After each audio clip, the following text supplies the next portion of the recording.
Vamos entonces a abrir la Biblia en 1 Corintios capítulo 15, el verso 22 y el verso 23. Primera carta a los Corintios, capítulo 15, el verso 22 y el verso 23. Ok. Amén. Corintios.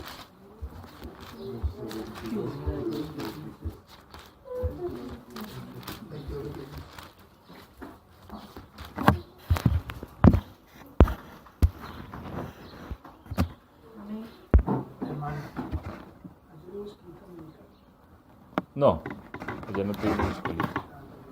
Bueno, 15:22, ¿cierto? 1 Corintios. ¿Cómo dice en su Biblia? Porque así como en Adán todos mueren, también en Cristo todos serán vivificados. Pero cada uno en su debido orden.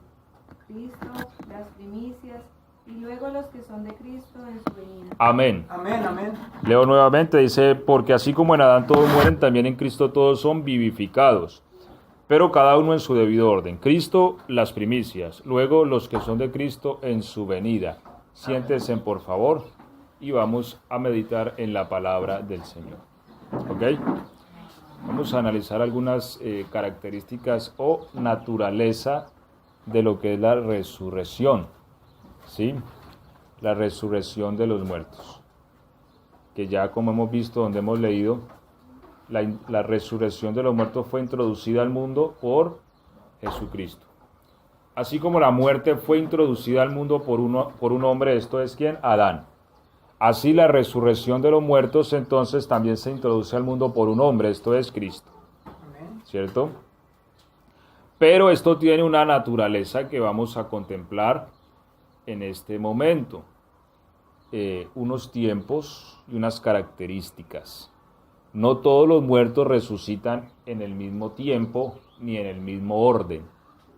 Hay un orden de resurrección y es lo que la palabra nos está diciendo aquí, cada uno en su debido orden. Los muertos, todos a últimas van a volver a vivir, ¿sí? Pero en circunstancias distintas, características distintas y tiempos distintos. Ahora, Pablo habla de un primer orden que es Cristo. Cristo es las primicias de los que durmieron. Ya esto se efectuó, ¿cierto? Amén. Cristo resucitó hace 2000 años y la muerte no tiene más poder sobre él. De manera que ahora vive para siempre. Pero hay un segundo orden de resurrección, el cual esperamos. Y es los que son de Cristo en su venida o en su regreso, ¿cierto? Nosotros esperamos la venida o la segunda venida de Cristo, que es a la que se refiere Pablo en este capítulo, los que son de Cristo. Es decir, hay gente que es de Cristo y hay gente que no es de Cristo. De lo contrario, no estaría la palabra haciendo esta separación, ¿cierto? Los que son de Cristo en su venida. Allí entonces se efectúa un segundo orden. Los tiempos en los cuales esto va a ocurrir no los conocemos exactamente ni con una precisión total. Bienvenida, Elsa, Daniel, bienvenidos. Buen día. Amén. Entonces, hay un orden de resurrección. Nosotros los seres humanos comprendemos el concepto de la muerte en parte no. Lo cierto es que entendemos que tenemos que morir. Estemos dispuestos a hacerlo o no, vamos a morir. Según las estadísticas, 10 de cada 10 se mueren, ¿cierto? Y es así. Todos caminamos ese camino. Y seguramente la gente que hay hoy día no es la misma gente que hubo hace 100 años. Así que, amemos la vida o no, todos tenemos que recorrer el camino de la muerte. Como leímos entonces al principio, la muerte no es un efecto natural de la creación de Dios. Es decir, Dios no se complace en la muerte. La muerte es un enemigo de Dios. Enemigo en el sentido no de que le puede hacer un daño a Dios, sino en el sentido que sí afecta la creación de Dios. Porque Dios crea al hombre y cuando lo crea, lo pone en un jardín donde había un árbol misterioso llamado el árbol de la vida. Este árbol tenía la capacidad de darle vida a quien comía de ese fruto. Y cabe resaltar que no era una manzana porque la Biblia no lo dice, ¿cierto? Ni que tampoco, aunque no es el tema, a veces se ha dicho de que el pecado de Adán y Eva fue que tuvieran una relación sexual, pero tampoco ese fue el pecado porque la Biblia dice cuando Dios los creó, les dijo, reproduzcanse y multiplíquense, llenen la tierra y gobiernenla. Y efectivamente la reproducción del hombre pues es a través de la sexualidad. De modo que la sexualidad en efecto es una creación divina. O sea, que el hombre la haya pervertido es otra cosa, ¿cierto? Amén, ¿verdad? Pero es algo que en sí mismo no es malo. Bien, literalmente era un árbol que tenía un fruto y el que lo comiese pues podía vivir. El árbol de la vida, ¿cierto? Que de hecho muchos han intentado también buscarlo. Muchos investigadores han querido encontrar el jardín del Edén, cosa que tampoco lo han encontrado, ¿cierto? Pero pues tratan de buscar según las coordenadas bíblicas, pero no lo encuentran. Y aún si lo encontraran, cosa que es bastante difícil, lo que dice la Biblia es que Dios puso un serafín con una espada ardiendo para que cualquiera que se quiera acercar al árbol, sencillamente lo maten. Pero hay una mejor noticia, ¿cierto? Y es que Dios nos abrió un camino nuevo y vivo al árbol de la vida, el cual es Cristo. Ya no tenemos que buscar ese árbol para vivir, porque Dios nos ha dado a Cristo para que vivamos. Amén, gloria a Dios. Sin embargo, hay que pasar un proceso. Entre ellos está el proceso de la muerte. Es decir, impedir nuestra muerte física es imposible. Aunque Pablo dice, les digo un misterio, no todos moriremos. ¿Por qué? Los cristianos estamos esperando un suceso que la Biblia viene profetizando por más de 2000 años. ¿Cuál es el suceso que estamos esperando? Que Cristo va a regresar a la tierra. Amén. Y esto lo he dicho reiteradas veces porque a veces nos han enseñado que Dios viene a llevarnos para el cielo para vivir en el cielo, cosa que la Biblia no enseña. Lo que la Biblia dice es que Cristo regresa a la tierra. ¿A qué? A gobernarla, ¿sí? Amén. Hay muchas profecías, cosa que no es el tema,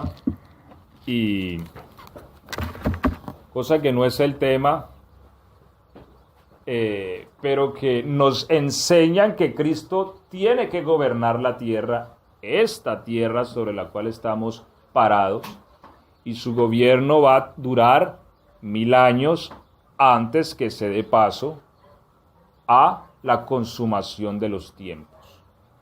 Y entremos a lo que la Biblia determina la eternidad, que es un estado de un presente constante del gobierno divino. Pero antes que eso ocurra, Cristo viene a la tierra para gobernar las naciones. Por eso yo siempre les he dicho, la solución política no es fulano, no es sultano ni perencejo. La solución política nuestra se llama Cristo y Cristo vendrá a gobernar la tierra. Amén. Amén. De hecho, Cristo, aunque se ha dicho que la política y la iglesia no se deben de mezclar, en el sentido real, la iglesia es un ente político, porque la iglesia proclama a un rey, que es el Cristo. De hecho, la palabra Cristo quiere decir ungido, el Mesías, el rey. Entonces nosotros sí proclamamos un líder que gobierna. Nosotros proclamamos a alguien que viene a tomar gobierno y se llama Jesús el Cristo. Esa fue la sentencia de muerte de los cristianos del primer siglo por parte del Imperio Romano, porque para ellos no había otro rey más que el César. Sin embargo, el cristianismo profesaba que había un rey que iba a gobernar sobre toda la tierra, Jesús el Cristo. Esto ofendía a los emperadores romanos. Y por esta causa muchos cristianos fueron asesinados, puestos en el circo romano para que los leones se los comieran vivos. ¿Sí? Esto ocurrió en la tierra. Bien, el mensaje del cristianismo no es diferente hoy. Nosotros proclamamos un rey que viene a gobernar. Llegará el día, porque la Biblia lo está diciendo, y llegará el día en que literalmente el cielo se va a abrir y aparecerá el Cristo. Ahora, no vendrá más a ser maltratado como antes, sino que vendrá en la gloria de Dios. Y todas las naciones se tendrán que someter delante de su poder. ¿Cuál es la buena noticia para nosotros? Aquí es donde viene entonces el texto que estamos leyendo. Que aunque todos tienen que morir, Dios ha establecido un orden de resurrección. Todos los muertos a última se tienen que levantar. Y ya vamos a ver en qué tiempo, en qué orden y para qué. Pero todos se tienen que levantar. Partamos también de otra base, y es que los muertos no están en el cielo tampoco. A veces decimos, bien, el muerto se murió y se fue al cielo. Han habido muchos conceptos filosóficos en la vida respecto al lugar de los muertos. Lo que sí enseña la Biblia es que los muertos van a un lugar que se llama el Hades, conocido por los griegos como el inframundo.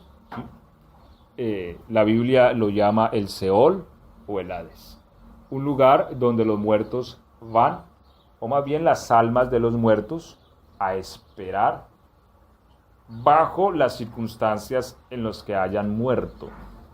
¿Sí? Entonces, Pablo dice, mira, los muertos van a resucitar. Primero, Cristo. Ya eso ocurrió, como lo hemos dicho. Cristo resucitó hace 2000 años. Luego viene otro grupo que va a resucitar, dice Pablo, donde leímos en 1 Corintios 15. Hay otro grupo que va a resucitar. Este otro grupo es los que son de Cristo. Ahora, esto es muy importante, los que son de Cristo. Miren, no todos los muertos resucitan en el mismo orden. ¿Cuándo resucitan los que son de Cristo? Cuando Él regrese, es lo que está diciendo Pablo. Los otros muertos no vuelven a resucitar todavía, o no se van a levantar aún, porque ellos tienen que esperar. ¿Sí? Entonces, ahí estamos en ese orden. Esperamos un segundo grupo de resucitados, los que son de Cristo. Ahora, ¿quiénes son los que son de Cristo? Los que han entregado su vida a Cristo. Cristo está a través de hombres y mujeres en todo el mundo haciendo una oferta al hombre. Entrégueme su vida y yo le entrego la mía. Básicamente ese es el negocio que Él nos está proponiendo. ¿Sí? Entrégueme su vida, yo le doy la mía. Hagamos un intercambio de vidas.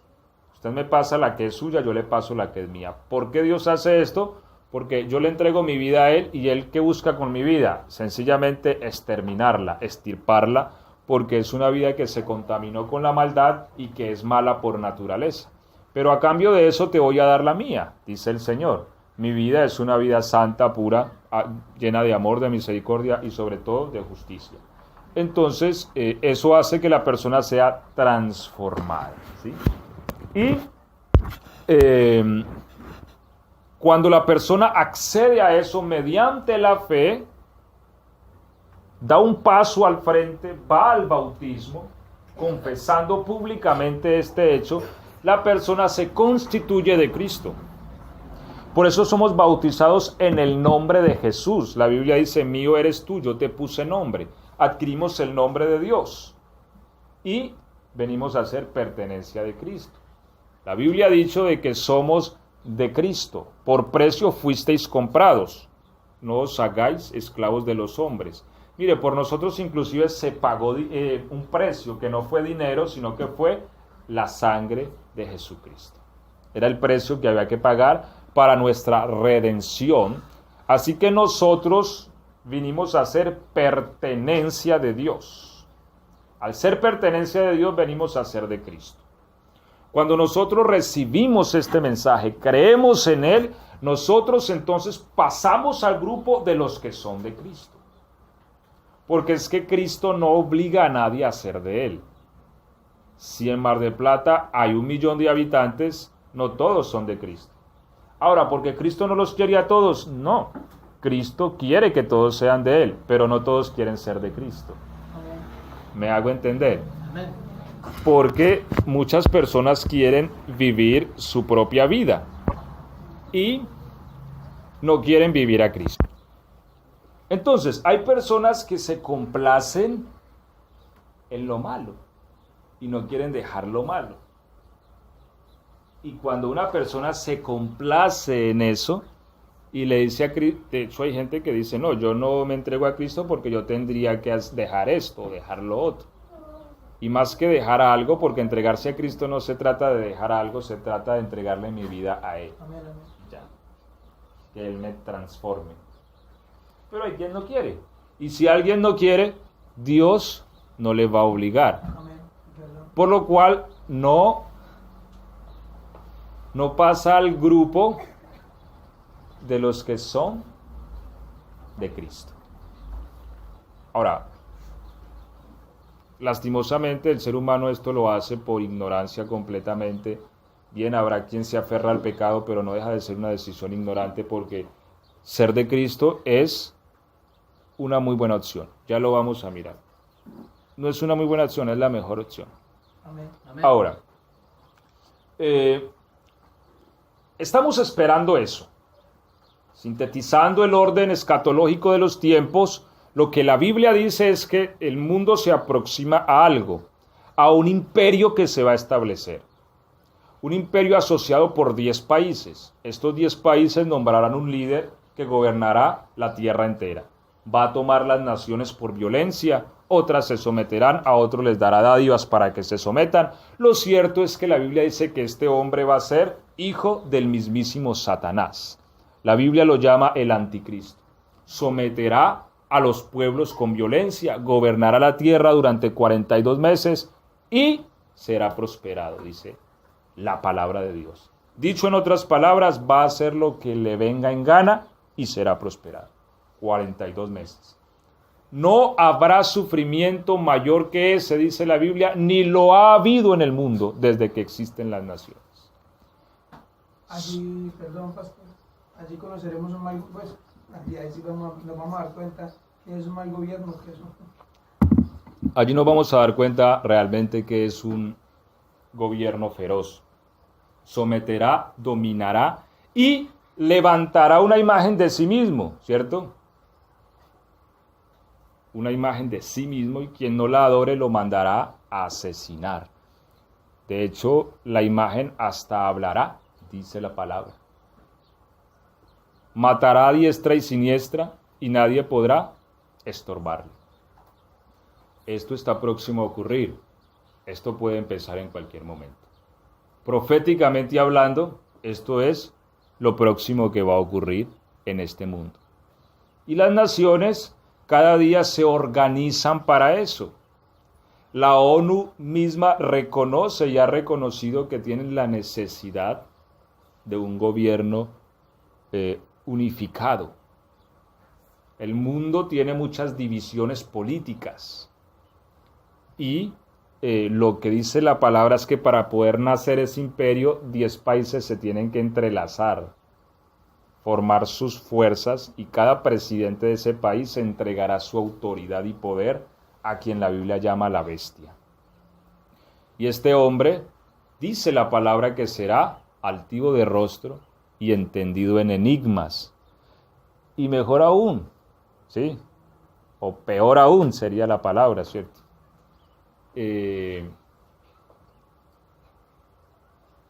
Y esto me hace creer que, mire cómo el mundo se organiza porque dice la misma palabra que él no creerá en el amor de las mujeres, y este término da a entender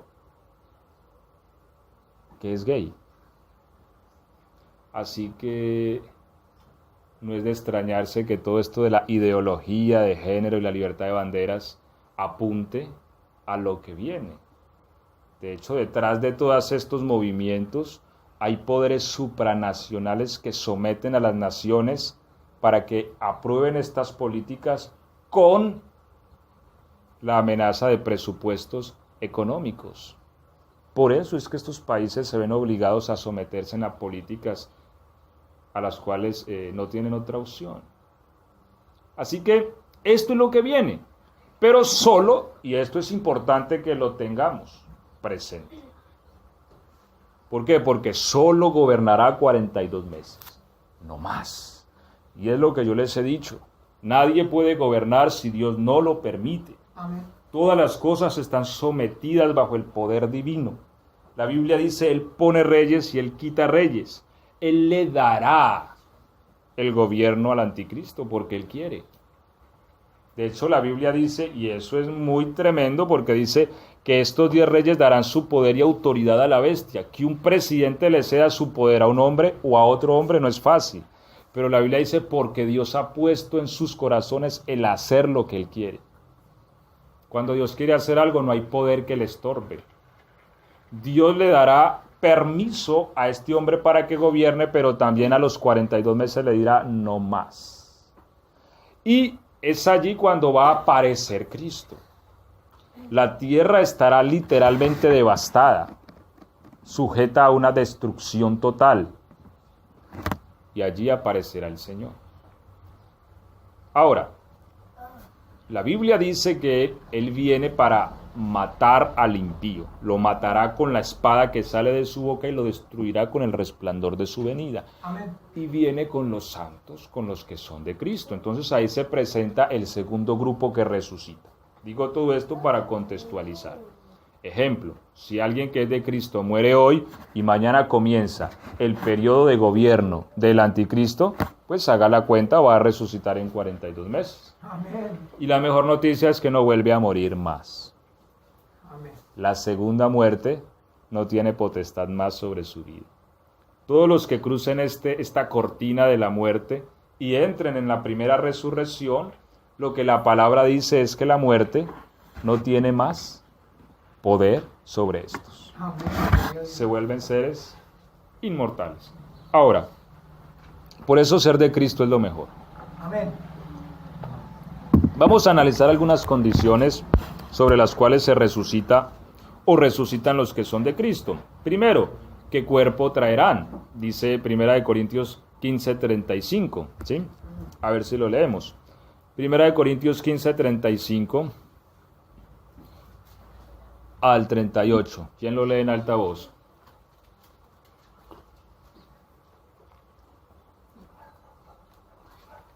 Clara y perceptible.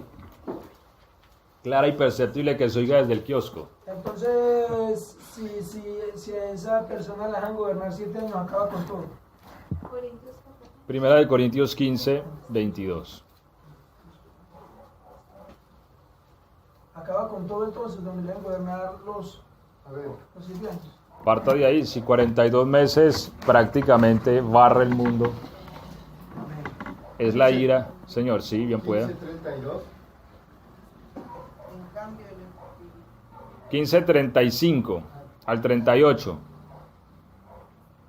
Pero dirá alguno, ¿cómo resucitarán los muertos? ¿Con qué cuerpo vendrán? Necio, lo que tú siembras no se vivifica, sino muere antes. Y lo Ok. que Necio, lo que tú siembras no se vivifica, sino muere antes. Y lo que siembras no es el cuerpo que ha de salir, sino el grano desnudo, ya sea de trigo o de otro grano.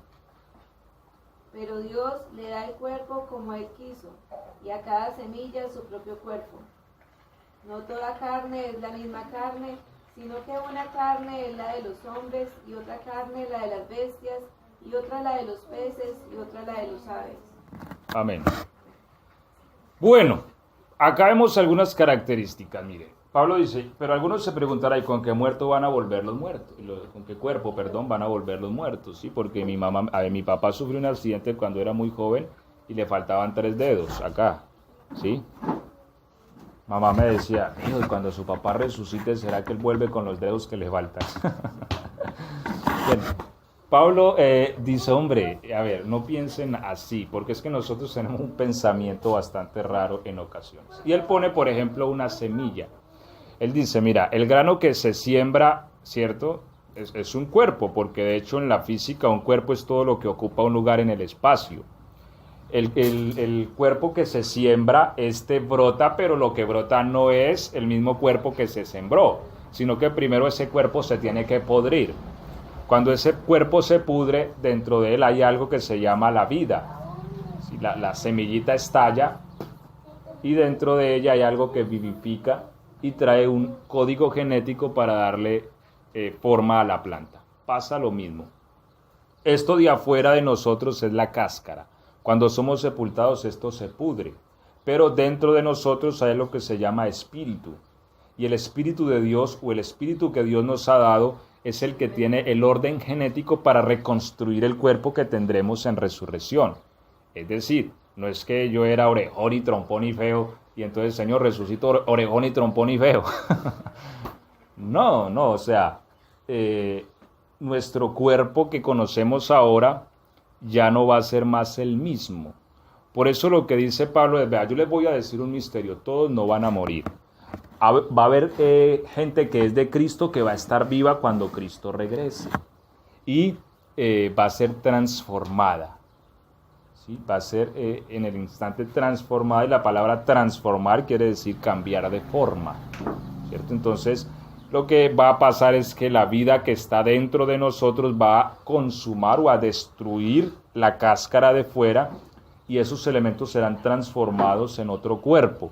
Ahora, ¿qué tipo de cuerpo vamos a recibir? Ahí entra Filipenses 3:20 y 21. ¿Quién lo lee, por favor, en alta voz?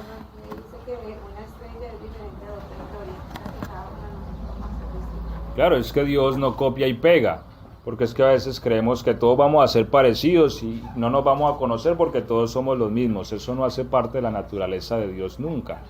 La creación nos enseña que no es así.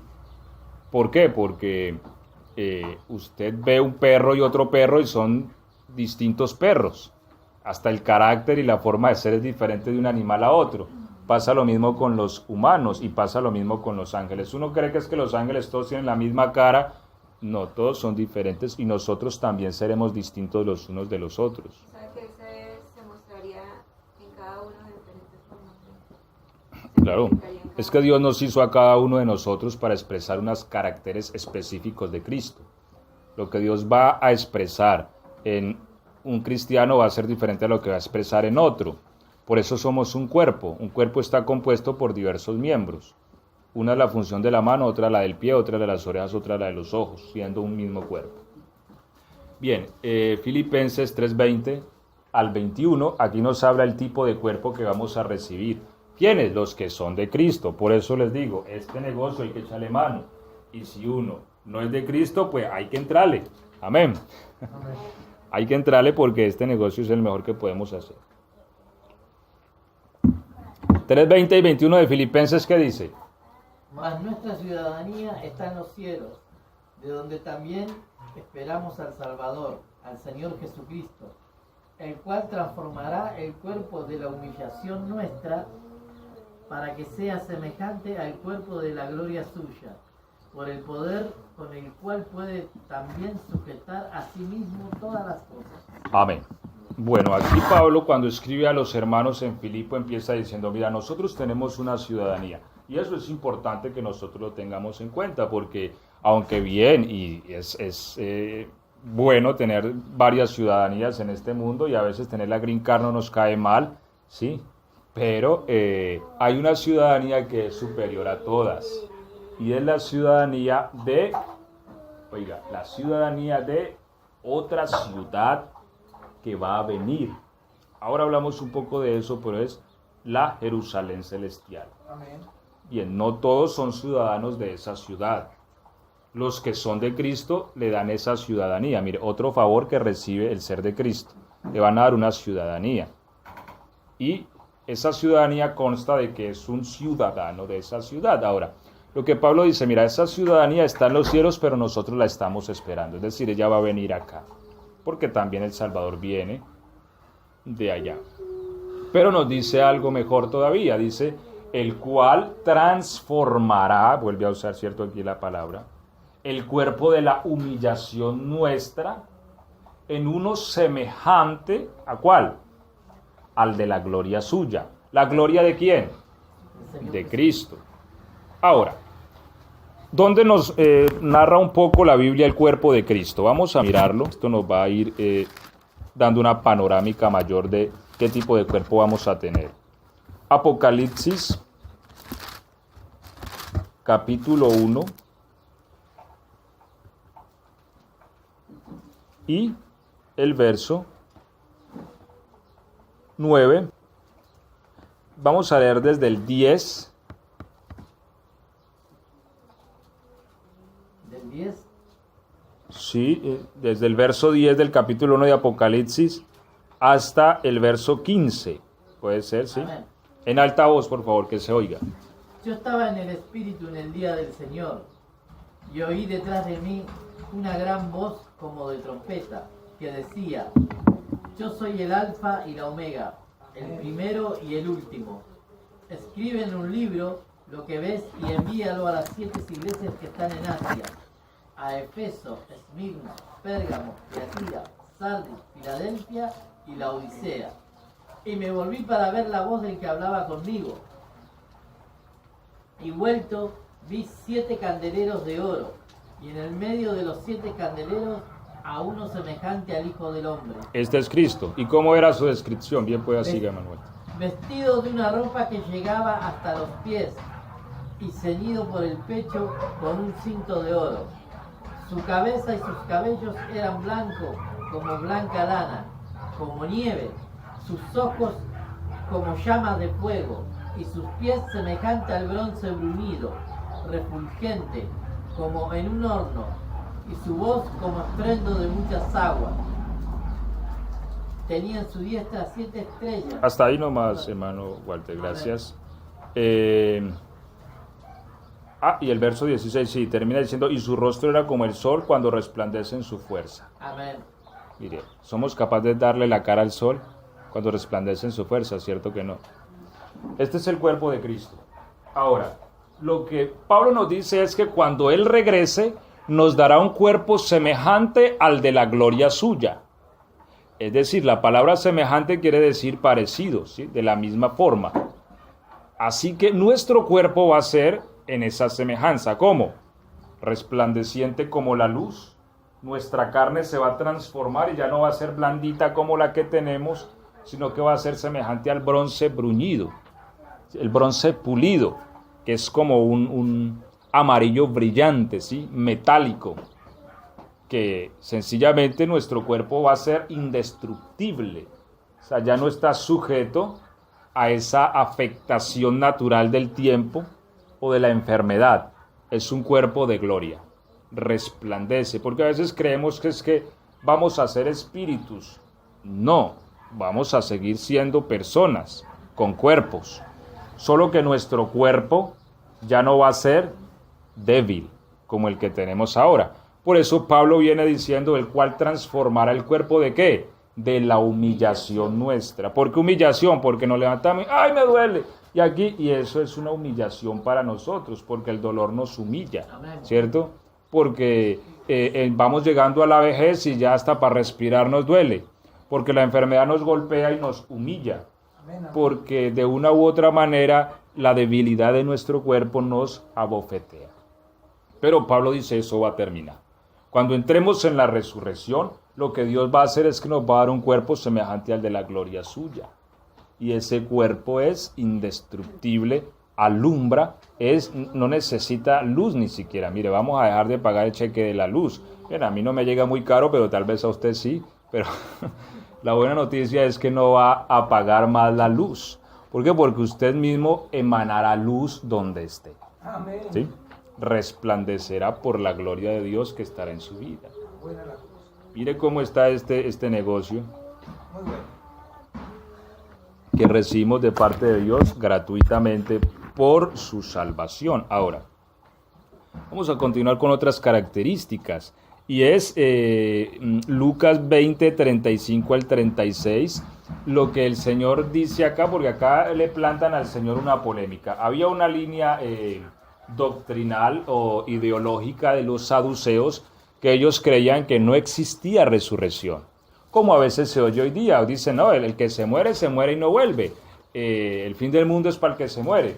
No, la Biblia enseña que sí hay un levantamiento de los muertos de sus sepulcros. Bien, en ese entonces había esta ideología también llamada de los saduceos. Y en cierta ocasión querían, como decimos nosotros, corchar, pero pues hay otra palabra, no sé, como ponerle una pregunta difícil al Señor de modo que no pudiera responder. Y le dicen, mira, un hombre que se casó y tenía 7 hermanos. Resulta que él murió y no dejó hijo. Y nuestra ley dice que si eso ocurre, pues su hermano siguiente tiene que tomar esa mujer. Y así ocurrió. Y el otro hermano tampoco le engendró hijo y murió, y así sucesivamente. Y la mujer fue esposa de los 7 hermanos. Y al final murió ella. Y le preguntan al Señor, en la resurrección, ¿de quién será esposa? Ahora, el Señor conocía que era una pregunta ociosa y que buscaba era dejarlos sin argumentos. Pero allí viene la respuesta del Señor. ¿Y qué dice? ¿Alguien encontró? Lucas 20, 35 y 36. Más los que fueron tenidos por dignos de alcanzar aquel siglo, Sí. de aquel siglo y la resurrección de entre los muertos, ni se casan ni se dan en casamiento, porque no pueden ya más morir, pues son iguales a los ángeles, y son hijos de Dios, al ser hijos de la resurrección. Ok, entonces aquí ya la condición social en que nosotros vivimos actualmente cambia también. Sí, cambia en el sentido de que ya seremos criaturas asexuales, es decir, la sexualidad ya no viene a ser una necesidad nuestra, porque en este mundo lo es, o sea, es que el ser humano por naturaleza es sexual y hace parte de su necesidad, de una forma en el hombre, de una forma en la mujer, pero a últimas es una necesidad. Ahora, cuando se entra en este periodo, el cuerpo nuevo que Dios nos dará, que está diseñado semejante al de la gloria suya, no tiene esta necesidad. ¿Por qué? Porque se ha cumplido el número. Es decir, cuando Dios creó a Adán y Eva, había un propósito y era llenar la tierra. Por eso dio la reproducción sexual. Cuando se llegue a la resurrección, ya ese número se cumplirá. Amén. Dios ahorita está generando el número. Bien, ahora, el número de los que son de Cristo, no por reproducción sexual como nos reproducimos los humanos, sino por medio de la reproducción de la fe, que es a través de la palabra. Por eso la palabra es como una simiente. La Biblia la llama una semilla. Así como el hombre pone la semilla en la mujer y esto da origen a una criatura, así cuando predicamos es una semilla que lanzamos. Y la Biblia dice que el corazón de los hombres es un terreno. Y cuando esta semilla cae allí y brota, da vida. Y esos son de Cristo. Hay quien no, y no son de Cristo. ¿Sí? Ahora es la forma reproductiva que Dios tiene ahorita, pero cuando se llegue a la resurrección, se llega al total de número de los hijos de Dios, y al darles un cuerpo nuevo ya no necesita que se reproduzcan, porque Él ya tiene un número contado.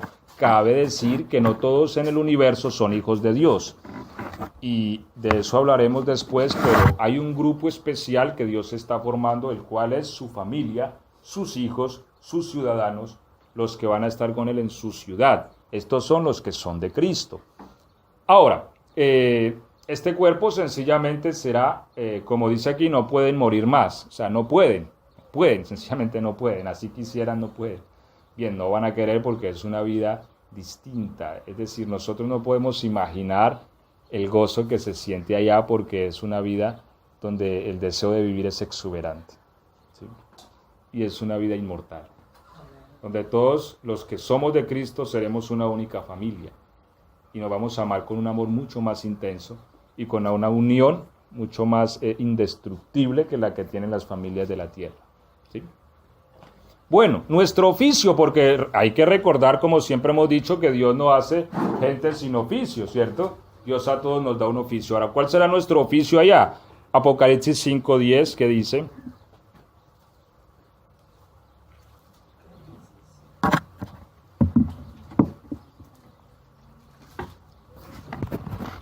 Apocalipsis 5:10. El Dios de toda gracia, Apocalipsis.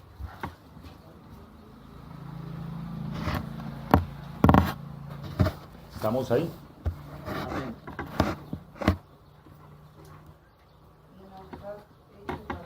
Sí, en alta voz, por favor. Y nos has hecho para nuestro Dios reyes y sacerdote y reinaremos sobre la tierra. Ahora, ¿cuál es el oficio que ha otorgado Dios a los que son de Cristo? Lo que dice Apocalipsis, nos has hecho reyes y sacerdotes para nuestro Dios. Amén. ¿Cuál es el trabajo de un rey? Pues no, creo que no hay mucho que decir, ¿cierto? Gobernar. ¿Sí? El trabajo de un rey es gobernar. Y los reyes, ustedes saben que lo mejor de la tierra es para los reyes, ¿sí? Amén. ¿O ustedes qué creen? Amén. Sí. ¿Usted cree que será el almuerzo hoy de Alberto Fernández? Alberto Fernández que llama presidente, ¿cierto? Sí. ¿Y le han eso o qué? no lo veo. No lo veo.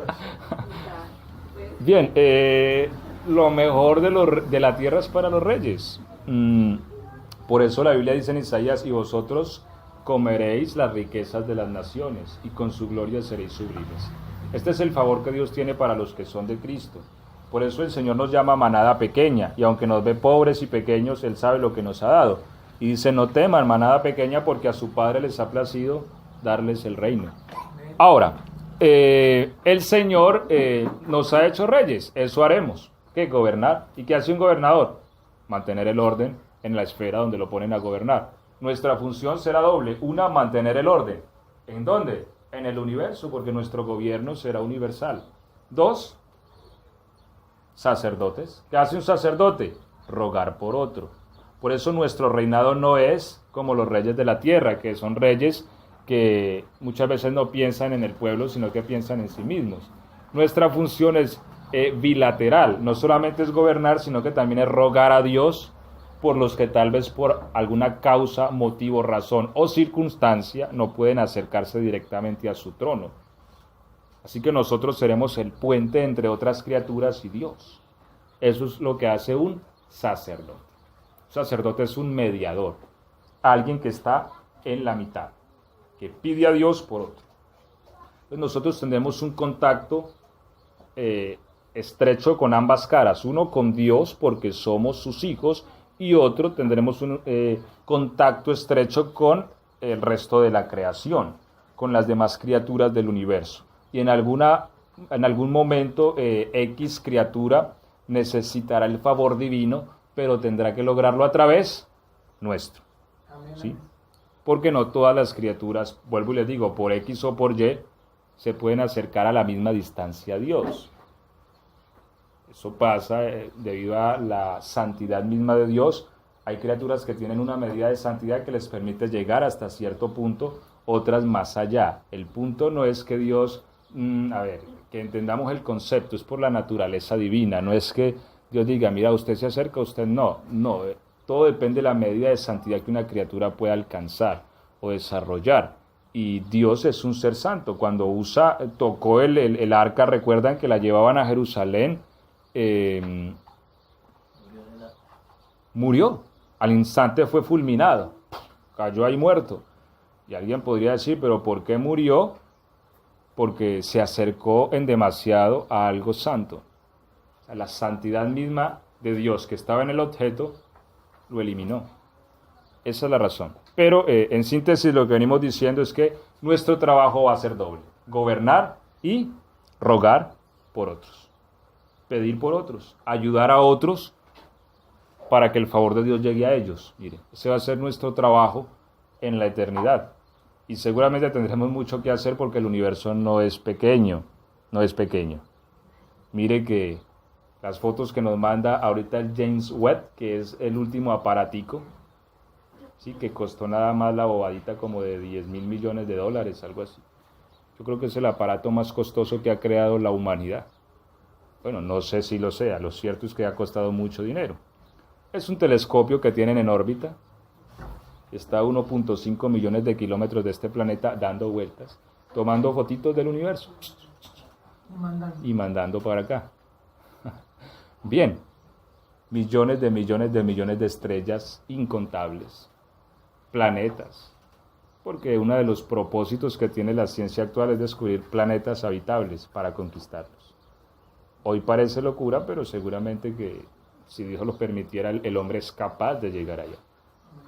Y no sabemos si Dios se lo vaya a permitir. Lo cierto es que sí será una esfera de gobierno en el futuro, donde los que son de Cristo gobernarán esa esfera. Y su trabajo será mucho, porque hay mucho donde gobernar y seguramente habrá mucho también por quien rogar. Ok, continuamos. ¿Claro hasta ahí? Amén. Estamos en el oficio. La condición social, y esto es importante, ¿sí?, de los que son de Cristo en resurrección.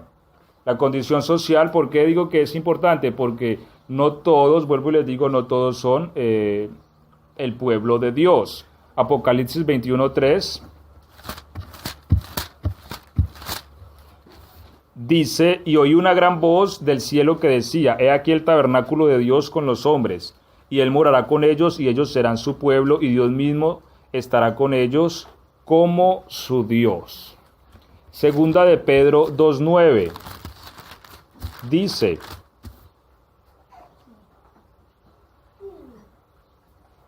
Primera de Pedro, 2:9. Mas vosotros sois linaje escogido. Mire, por eso yo reitero. A ver, ¿qué es un linaje? Estamos en Primera de Pedro 2:9 y leímos también Apocalipsis 21:3, donde habla de que Dios estará con nosotros y nosotros seremos su pueblo. Su pueblo. Quiere decir, Dios también tiene un pueblo. ¿Me hago entender? Como cada uno de nosotros tenemos un pueblo. Por ejemplo, nosotros somos colombianos, ¿cierto? Ustedes argentinos son su pueblo, mi pueblo, cada uno tiene un pueblo. Dios también tiene un pueblo. Dios también tiene una nacionalidad. No porque haya nacido, porque de hecho la palabra nacionalidad viene de nacer. Pero Dios también tiene una nación en la cual Él es rey y en la cual es su nación. ¿Cuál es la particularidad de esa nación y cuál es la diferencia de todas las demás naciones? Que es una nación de reyes. ¿Sí? Eso no se ve en ningún lugar del mundo. Porque en una nación hay un rey y hay una gente que es gobernada. En este caso, la nación de Dios, todos son reyes y sacerdotes. Amén. Porque su trabajo es gobernar desde ahí todo el universo. ¿Sí? Bien. 2:9 dice: mas vosotros sois linaje escogido. ¿Qué es un linaje? Un linaje es una descendencia, ¿cierto? El abuelo, el hijo, el nieto. Eso es un linaje. Entonces, mire, vosotros sois linaje escogido. Los que son de Cristo son un linaje escogido, es decir, gente que ha sido puesta aparte.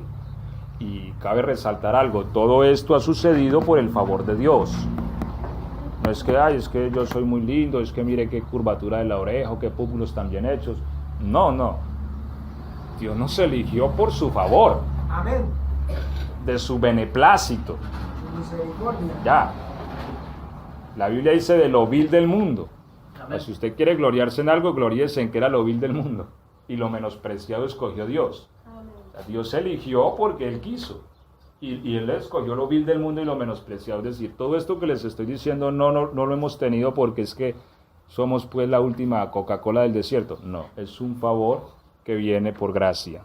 Bien. Soy linaje escogido, real sacerdocio. Volvemos a la palabra real. Real quiere decir de reyes. Sacerdote de reyes. ¿Sí? Nación santa. Mire, los que son de Cristo son una nación. Una nación. Y la Biblia habla de las naciones que hayan sido salvas. Pero hay una nación particular y esa nación son los que son de Cristo. Vosotros sois nación santa, pueblo adquirido por Dios. La condición social de los que son de Cristo es que son un pueblo particular entre los demás pueblos que vayan a existir para ese momento. Son un pueblo diferente, un pueblo en los cuales esas personas son reyes y son sacerdotes, un pueblo en los cuales esas personas tienen una gloria semejante a la de Cristo. Es un pueblo indestructible. Nunca nadie podrá hacerles la guerra. ¿Por qué? Porque Dios ha decidido poner en ellos su poder. ¿Y quién puede contra el poder de Dios?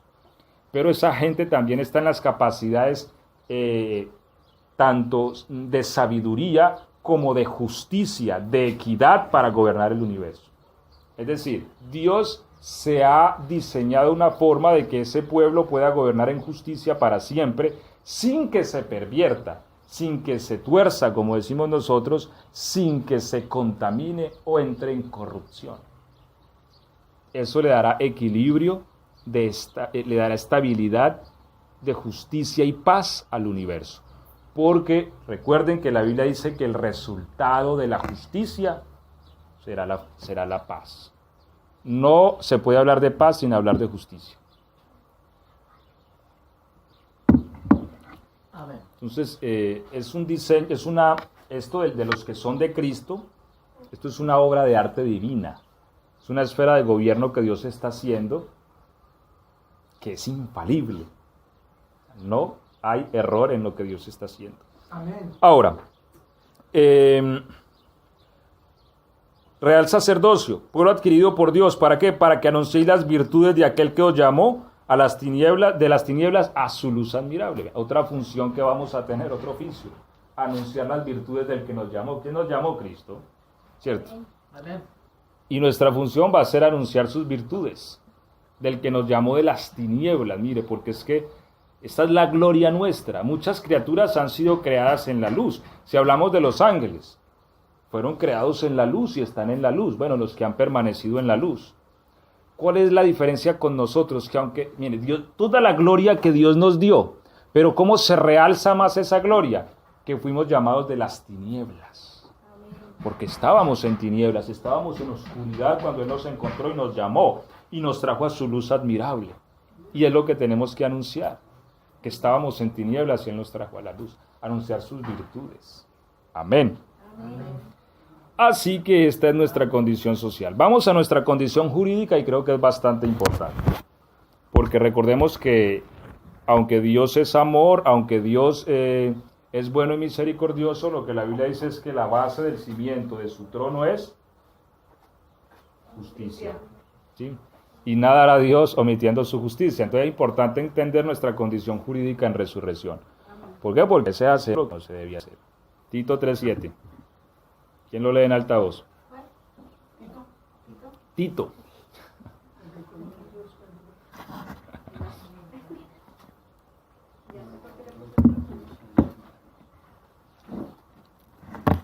Dos 3:7, perdón. ¿Quién lo lee en alta voz? Fuerte, perceptible.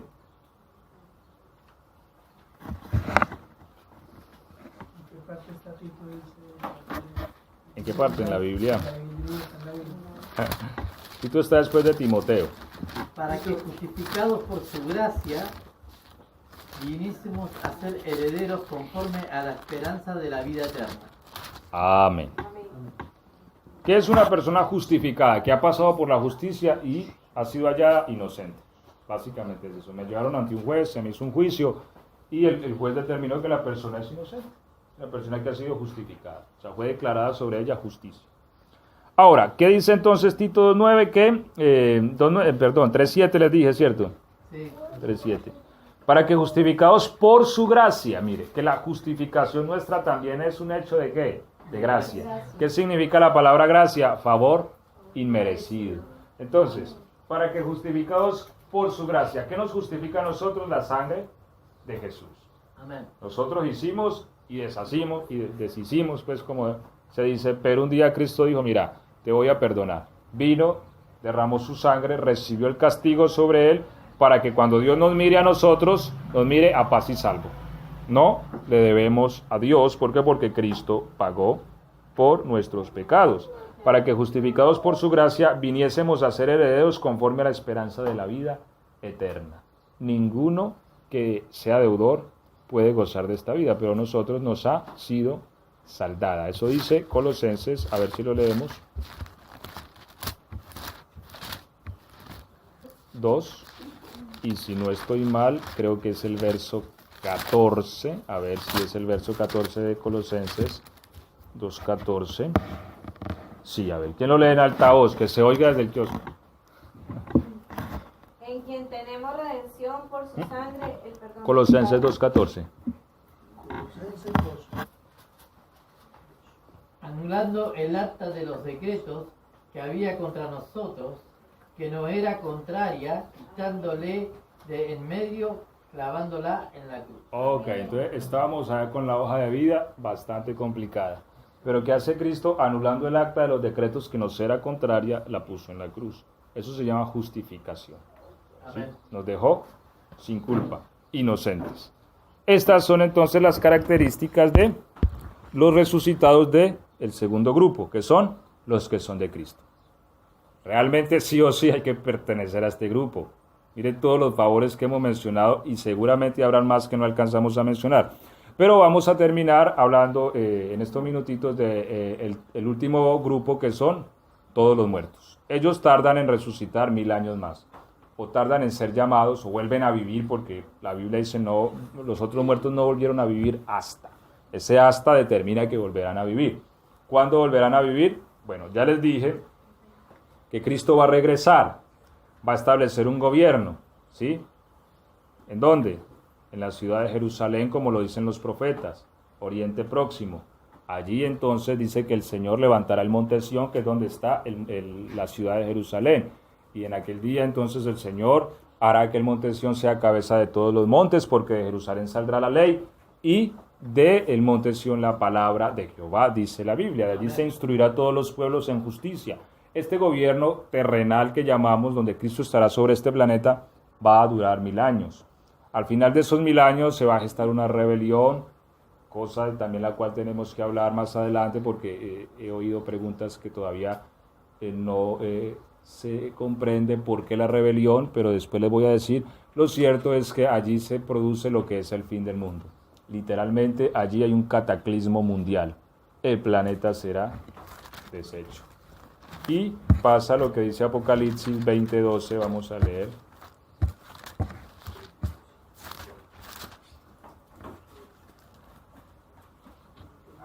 Desde el 11 hasta el 15. Apocalipsis 20 del 11 al 15. El juicio ante el gran trono blanco. Y vi un gran trono blanco y al que estaba sentado en él, de delante del cual huyeron la tierra y el cielo. Y ningún lugar se encontró para ellos. Y vi a los muertos, grandes y pequeños, de pie ante Dios, y los libros fueron abiertos, y otro libro fue abierto, el cual es el libro de la vida. Y fueron juzgados los muertos por las cosas que estaban escritas en los libros según sus obras. Y el mar entregó los muertos que había en él, y la muerte y el Hades entregaron los muertos que había en ellos, y fueron juzgados cada uno según sus obras. Y la muerte y el Hades fueron lanzados al lago de fuego. Esta es la muerte segunda.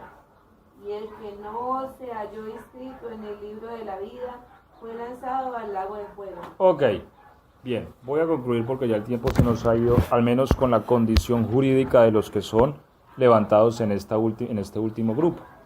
Estos ya son todos los muertos, todos, ya no son los que son de Cristo, sino todos los que se han muerto que no son de Cristo. ¿Cuál es el problema aquí? El problema es que como las personas de este grupo no se acogieron al favor de la gracia, entonces tienen que responder por sus hechos. Ese es el problema. Es decir, nosotros estamos predicándole a un mundo diciendo, mira, Jesucristo murió por sus pecados. Si usted lo acepta, si usted confiesa que es un pecador, entrega su vida a Jesús, Él le va a dar una vida nueva y lo va a justificar. Ah, yo acepto. Bien, entonces se entra a participar de esta vida, entra en la primera resurrección y goza de estos beneficios. Pero alguien dirá, no creo, por X o por Y, no. Bien, toda obra tiene que ser traída a juicio, dice la Biblia. Esta persona entonces no resucitará en el grupo 2, sino que se levantará en el tercer grupo. ¿Cuál es el problema? Que ya no será juzgada en base al acta de los decretos que Cristo clavó en la cruz. No, porque no se acogió a ese favor. ¿Me hago entender? Ahora tendrá que ser juzgada por sus hechos. O sea, tendrá que responder directamente por lo que hizo o dejó de hacer. Entonces se sacarán muchos libros, esos libros que indican las obras de cada uno, porque Dios todo lo tiene anotadito, para que nadie diga, mira, es que eso, yo no me acuerdo, pues mira que acá está anotado, ¿sí? Dios anota nuestros hechos, buenos o malos. Ahora, cabe resaltar que cuando nosotros recibimos el favor de Cristo, el Señor borra todo eso. Por eso Él dice, y tomaré tus pecados, los borraré y los lanzaré a lo profundo del mar, y nunca más me acordaré de ellos, ¿cierto? Pero si alguien dice, no, yo no recibo a Cristo, pues no los borra porque están ahí, no quiso que se los borraran prácticamente, ¿cierto? Y al no querer, pues tiene que responder por ellos. Pues al final, estos muertos se les abrirán los libros y allí estará todo lo que hicieron, sea bueno, sea malo, todo. Y todo se juzgará conforme a lo que hayan hecho en los libros. Y el juez del universo determinará quién va al fuego eterno y quién no. ¿Sí? Entonces, las condiciones allí ya son más delicadas. ¿Me hago entender? Mucho más serias. Ahora, están de pie. Mire que ellos están de pie, ¿cierto? ¿Por qué? De pie. Porque cuando una persona va a ser enjuiciada, le toca estar de pie. Cuando una persona va a un juicio, no sé si ustedes han visto, hay un abogado, hay un juez, y cuando se determina el juicio ya, ¿el juez da qué? El veredicto. Pero para dar el veredicto, el acusado tiene que ponerse de pie. Y una vez está de pie, el juez dice tanto y tanto y tanto y llévense. Por eso están de pie, porque están frente al juez y él va a dar el veredicto. Y el veredicto va a estar basado en todo lo que está en los libros. Y Dios no tiene afán, ¿cierto? Para cada uno, porque Dios es justo. Dios no dice, ve, tráigame aquí grupitos de 100, vamos a juzgarlos para que esto nos rinda. No, la Biblia dice que cada uno será juzgado según sus obras. ¿Por qué? Porque inescrutables son sus juicios, dice la palabra. Y también dijo el salmista, para que seas hallado inocente en tus juicios, ¿sí? O justo, perdón, él usa la palabra, para que seas hallado justo en tus juicios. ¿Por qué? Porque Dios no es injusto. Y Él a cada uno le da la oportunidad hasta de hablar. Hasta defiéndase, ¿sí? Mira, esto es lo que dice los libros y esto es lo que usted hizo. Defiéndase. Es esto y otro. A Dios no lo podemos engañar. No le podemos inventar cualquier cosa. Él sabe lo que hay en nuestro corazón. Y cada uno será juzgado y allí las situaciones serán más complicadas. Así que lo mejor es estar en el grupo que entra en la primera resurrección. Porque tenemos favor, porque tenemos recompensa. Y yo les invito para que estemos de pie, vamos a orar. Y si usted se siente que no hace parte de ese grupo y quiere recibir a Jesucristo en este momento, esta es la oportunidad para que lo haga, ¿sí?